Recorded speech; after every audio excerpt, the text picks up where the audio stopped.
Hello and welcome back to Down the Track. In this episode, we'll be reviewing the second T20 between India and Australia. It was a shortened game, and that was because of the wet outfield. Disappointing that the drainage in Nagpur wasn't that great. Fans flocked in 2-3 hours ahead of the game, and it was a packed stadium, but they'd only see a 16-over game, 8 overs each. And yeah, unfortunately, it wasn't a full 20-over game. 40 overs in total, but it is what it is. The fans got treated to some good cricket eventually, and it was a fun match. Australia batting first. Of course, India had the advantage. When a shortened game, chasing becomes even easier. So India had that advantage, and they made use of it from the start. The bowled really well. Axar Patel was outstanding. I think today he was the difference between the both sides. 2 overs, 13 runs, 2 wickets, and it was really good to see Bumrah back. He nailed that Yorker to Aaron Finch, and that's exactly what India need. That Jasprit Bumrah kind of spell or delivery where he takes the pitch out of the equation, even if it's a flat pitch, and he gets India the breakthrough. That wicket of Finch was very important. With Finch there, the way he was attacking, he was batting brilliantly. A strike rate of 231 of 15 deliveries. If Finch was still there, then I think Australia could have got past 100. So that wicket was crucial, and yeah, kudos to Bumrah for bowling that delivery. I think he's still not fully fit. It looked like he gained a bit of weight as well, but with that injury, of course, when you have like back injuries and stuff, it's never easy. But he still has that in him. You saw that magic delivery, that Yorker to Finch. Even Finch applauded that, and that was fantastic. Axar Patel, the way he bowled, he made sure that he had one end tied up and didn't let Australia escape from that. It was an excellent spell from him as well, and it's been back-to-back spells from Axar Patel.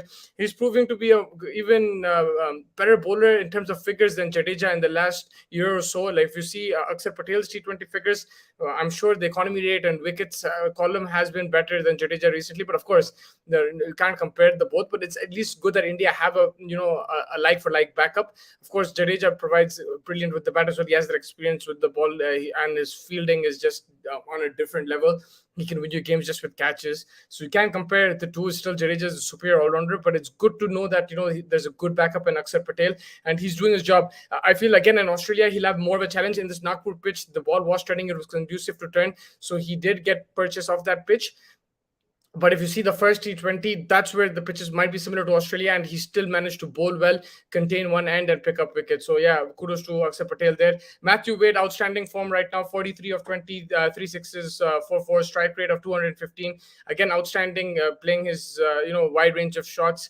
Particularly very severe on Harshal Patel in both games, and Harshal Patel will have to improve on that. I think his death bowling on flatter wickets, or even today it wasn't that flat of a wicket, but he's getting picked up. The slower ball is getting picked up. He needs to bowl have different variations, bowl with space as well. In T20 cricket, that is effective, and in Australia, I think also it'll be easier to pick up the slower balls. So there's something that Axar Patel really needs to improve on. He has to change his variations. He's also coming from injury, so I think this last T20 against Australia and then the matches against South Africa, I think he should play the one days as well, just so that he gets his rhythm back. You can clearly tell he's out of rhythm. I mean, Bumrah is a special bowler. Even he got hit a bit, right? Like his economy was 11, but he did bowl that magic delivery. So you can expect that from Bumrah. With Harshal Patel, it will take time, and hopefully he does improve as he gets more game time. They're gonna back him, and I think that's the right thing to do. He's been good at the death in the IPL as well, and yeah, I would like to see him just sometimes trust his pace, because he can bowl quick when needed, and if he needs to vary at times, he doesn't necessarily have to bowl slower ball. He can vary his length. He can pull it back, bowl it a bit full at a good nip, at a good speed. I think that's what I would like to see at times. Of course, the slower ball will get him wickets, and especially in Australia, it'll be bigger ground, so it will be more effective than maybe it'll be more effective than what we think it is. Although there is true bounce and everything, there will be a misconnection. So Harshal Patel, I think, will pick up wickets there. But yeah, I just think he needs more game time over there. If you look at the rest of the bowlers, Chahal, 1 over 12 runs. He was bowling flat. He bowled one loopy ball. He got deposited for 6. But I want to see him loop it a bit more. I wanted to try to uh, get that batsman to play the big shot. Yeah, Finch hit him for a six. Let him go for another six, no problem.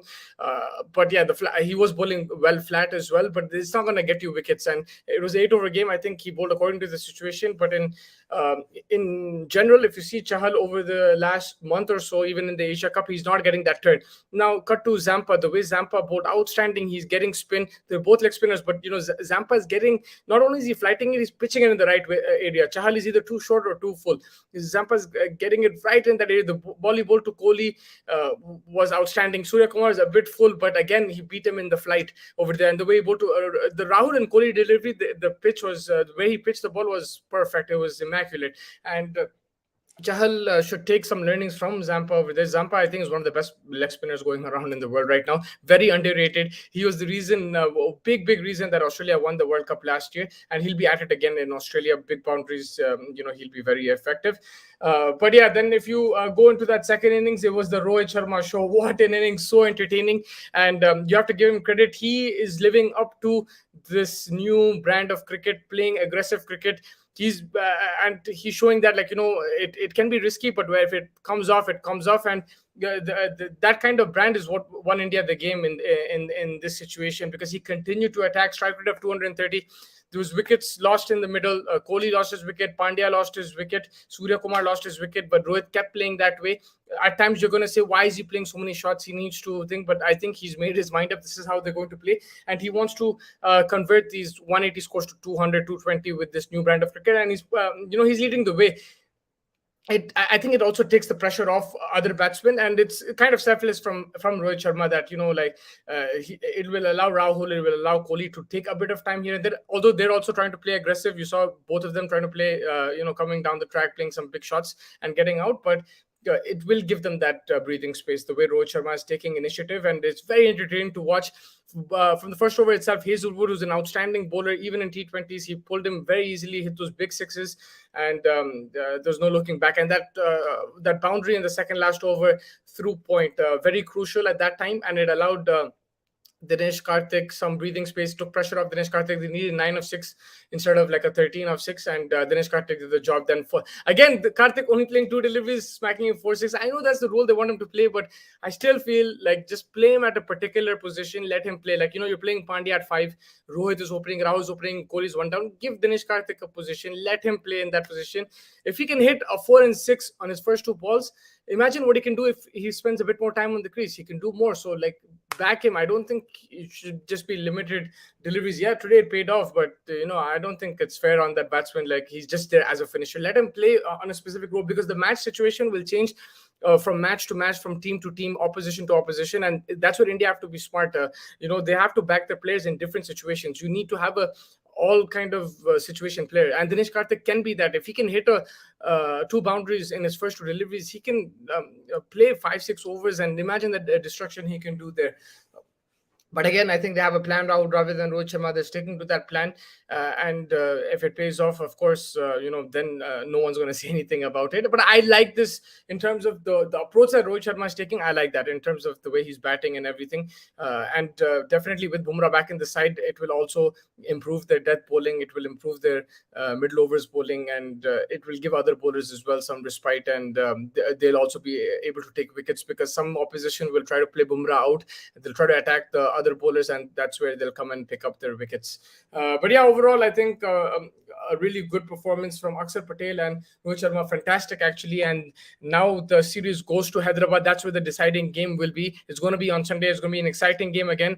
It's been a fun series so far. Of course, the toss helping both sides, but some close encounters in both games, and really enjoyable to watch. From Australia's point of view, Maxwell didn't work, but again, it's an 8-over game. They'll say that, okay, fine, hopefully in Hyderabad they can rectify these mistakes. But the likes of Maxwell and Tim David, Cameron Green getting out, it didn't help their cause. They lost early wickets. They still managed to get close to 100, which is a good score, but always going to be a bit short when it's an 8-over game.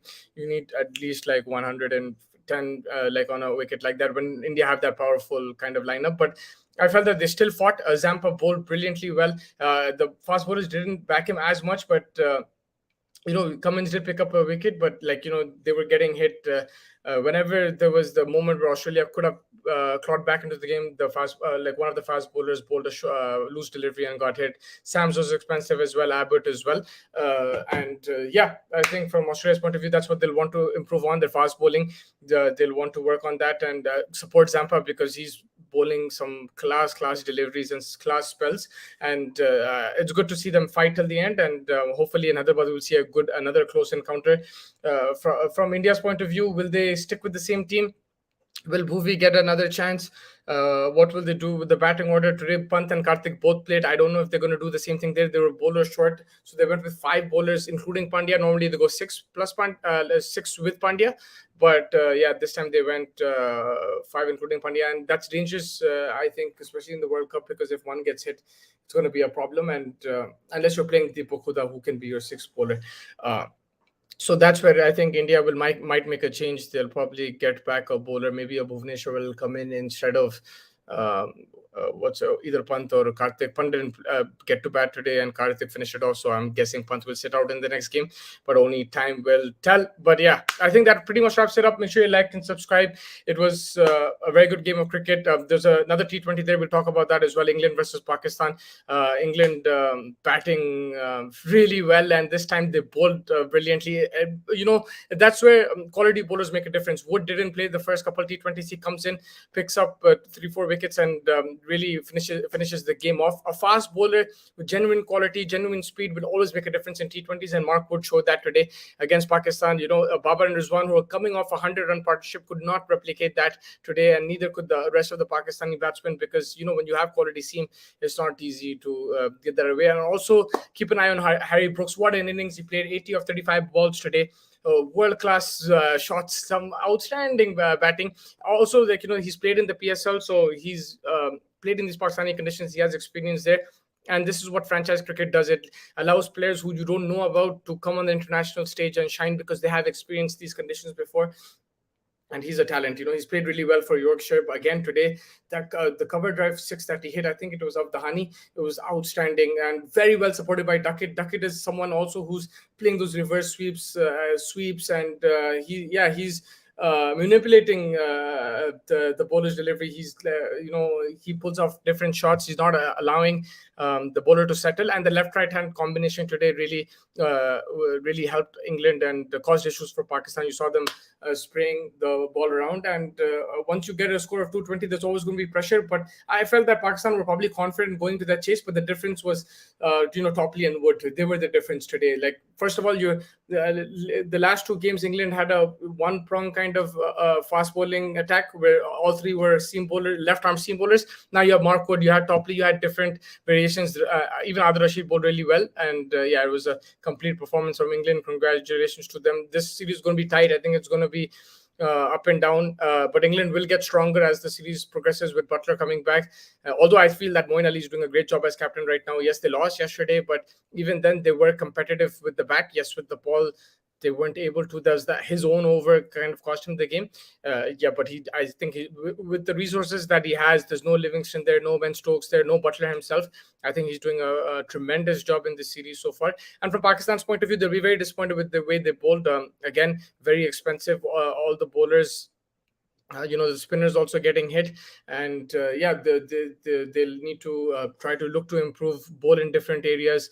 From batting wise, middle order has been an issue for Pakistan. They can't always rely on Babar and Rizwan. The middle order has to step up. Heather Ali is getting a chance. I feel he's a very good batsman, but it's going to take him time because he is young. He's going to learn with experience. But the middle order has not worked for Pakistan so far. It is a concern going to the World Cup, and that is something they will definitely will have to work on, and they'll have to try and improve because you can't rely on your openers to always get to the platform to win you the game. They won you the last match, but today you required your middle order. Shan Masood played a good innings, 60 or 40, but again, he needed support, and at the other end, which he didn't get. When you're chasing 220, it's not just one batsman. You need to bat in partnerships and try to get close to that target. But I think that pretty much wraps it up. Thank you so much for joining me. Make sure you like and subscribe. Both T20s, Pakistan, England, and India and Australia are on Sunday, and it's going to be the same time as today.